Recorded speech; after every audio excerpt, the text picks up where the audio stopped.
അസ്സലാമു അലൈക്കും വറഹ്മത്തുള്ളാഹി വബറകാതുഹു. മുസ്ലിമായി ജീവിക്കുന്ന നാം ഓരോരുത്തർക്കും ജീവിതത്തിൽ ഒരു ചിട്ട ഉണ്ടല്ലോ, നമുക്കെല്ലാവർക്കും അറിയാം. കൃത്യനിഷ്ഠതയോടുകൂടിയുള്ള ജീവിതം അള്ളാഹുവിൻ്റെ റസൂലിന് വളരെയേറെ ഇഷ്ടമായിരുന്നു. ഏതൊരു കാര്യം എടുത്തു നോക്കിയാലും എങ്ങനെ പ്രവർത്തിക്കണം, എന്തു ചെയ്യണം എന്നെല്ലാം മുത്തായ നബി തങ്ങൾ നമ്മെ പഠിപ്പിച്ചിട്ടുണ്ട്. നമുക്ക് ഇന്ന് പഠിക്കാനുള്ളത് എല്ലാവർക്കും അറിയാം എങ്കിലും പറയുകയാണ്. നമ്മുടെ ഓരോരുത്തരുടെയും ജീവിതത്തിൽ ഓരോ ആവശ്യങ്ങൾക്ക് വേണ്ടിയും നാം പുറത്തിറങ്ങുന്നവരാണ്.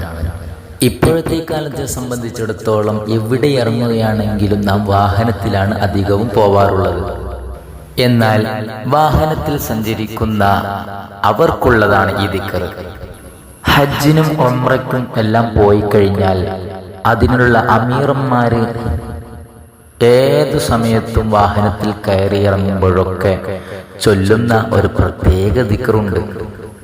ചില ആളുകൾ ഒരുപാട് തവണ ഈ ദിക്റുകൾ കേട്ടിട്ടുണ്ടാകും. പക്ഷേ അവൻക്ക് സമയമെത്താത്തത് കൊണ്ട് ചില അനുഭവങ്ങൾ വരുമ്പോഴാണ് അത് ജീവിതത്തിൽ പ്രാവർത്തികമാക്കാൻ ശ്രമിക്കുക. അങ്ങനത്തെ ഒരാളെ എനിക്ക് പരിചയമുണ്ട്. അദ്ദേഹം ഉംറയ്ക്ക് പോയി വരികയും അതിനുശേഷം അദ്ദേഹം ഒരു ദിക്ർ എനിക്ക് കാണിച്ചു തന്നു, ഇതൊന്ന് പഠിപ്പിച്ചു തരണം എന്നും പറഞ്ഞു. അങ്ങനെ അദ്ദേഹം പഠിക്കുകയും ചെയ്തു.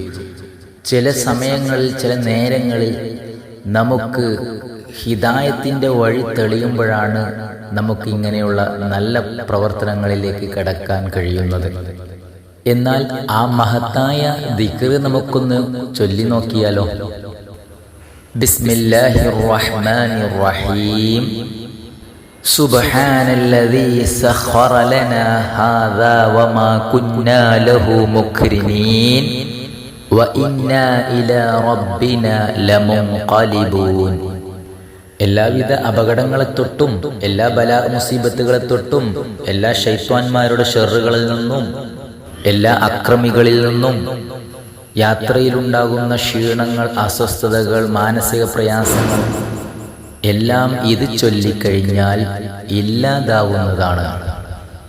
ഇത് കഴിഞ്ഞാൽ പിന്നെ ആയത്തുൽ കുർസി, അങ്ങനെ തുടങ്ങി ദിക്റുകൾ ഒരുപാടുണ്ടെങ്കിലും പ്രത്യേകമായ ദിക്ർ ഈ ഒരു ദിക്റാണ്.